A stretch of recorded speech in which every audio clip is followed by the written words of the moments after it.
All right, here's where the work begins. Are you ready to have your mind stretched with a whole new way of thinking about business growth? Are you ready to learn the tools and the tactics and the frameworks that will bring in all kinds of new leads and develop a pipeline system that has this bias for action? Well, hold up, not so fast.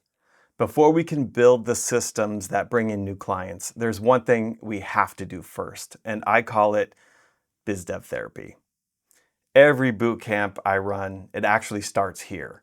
I ask the big, sometimes uncomfortable questions like, what makes you so special? And why would clients ever even need you? And if you don't answer these questions first, nothing else in this series will work because your outreach, your messaging, your whole sales system, it all rests on the foundation of knowing who you are and what you're worth. But since I can't be there with you, here's what I want you to do, okay? So step one, use AI as your BizDev therapist. Open up ChatGPT and type in this prompt. You can copy this from the transcripts in this video, or you can write it down from here. But it should say exactly this.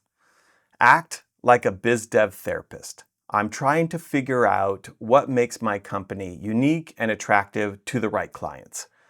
Please ask me a structured series of thoughtful questions one at a time to help me reflect on our strengths, ideal clients, and how to position ourselves in the market. Go deep, challenge me, and keep guiding me based on my answers.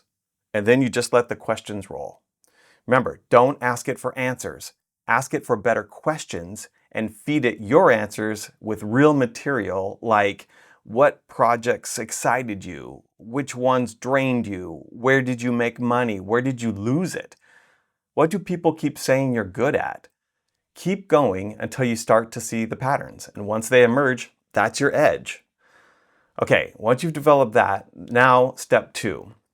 Take what you're seeing and test it with your clients. And yes, I know this feels completely vulnerable. Like, wait, aren't we the ones that are supposed to have all of the marketing answers?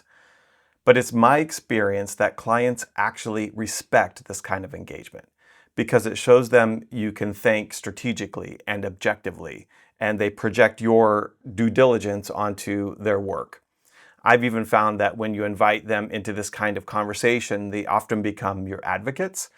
And I've seen it more than once that clients who have helped clarify a path will often open up brand new ones. So don't be afraid to talk to your clients. But here's the trick when you're doing this. Don't ask open-ended questions. Give them something to react to. So for example, you might say, we've been told we're great at this, but some people see us more as that. Which feels more true to you? Or we're leaning into X more. Do you think that's our strongest lane, or is there something else we should focus on? When you do this, this approach is called Cunningham's Law, and it states that people are more likely to correct a wrong answer than to give you the right one if it's unprompted. So give them something to react to for the best results. Okay, now that you're starting to develop this area of expertise, let's do some market math to test the revenue viability of this whole thing. I recommend going on LinkedIn and using the killer positioning framework invented by David C. Baker, who says your market should have between 2,000 and 10,000 potential clients and 10 to 200 competitors. If you have less than those numbers, you're too narrow. If you have more than that, you're too broad. So focus on that. It's a little tricky, but I think you'll get the gist of it.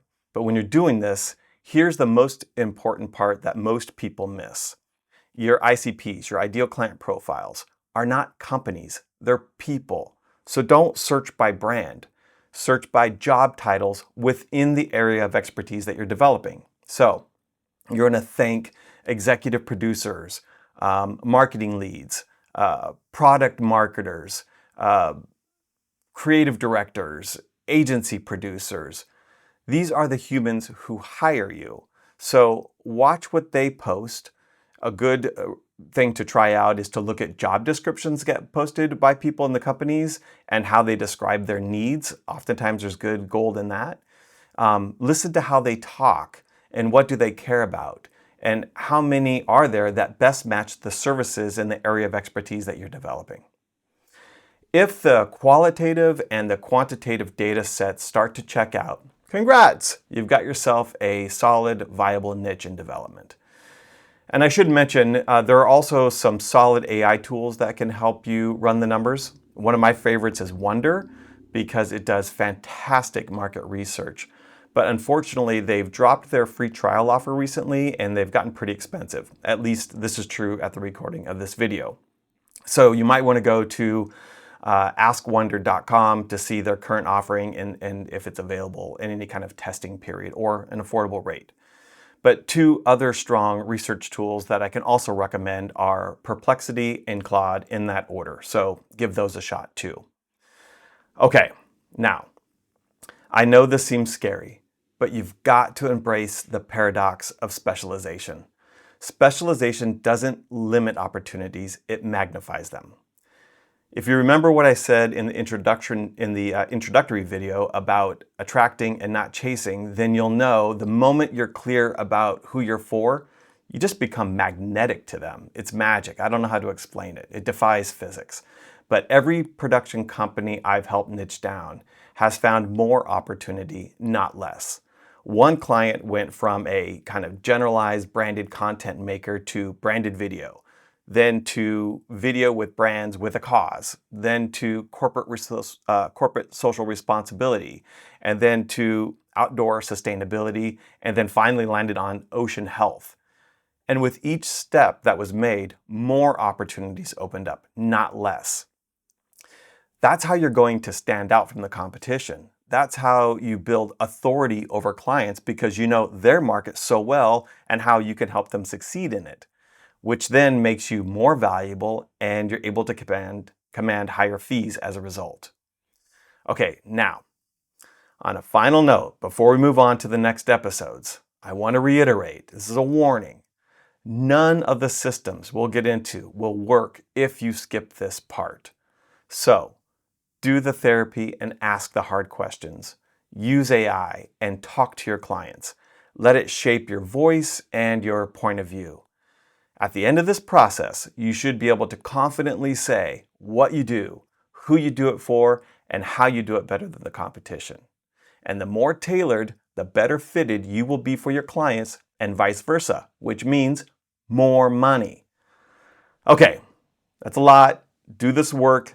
Watch the whole video series if you want to first, but then come back and start here. That's the crash course in BizDev Therapy. Now let's get into some systems.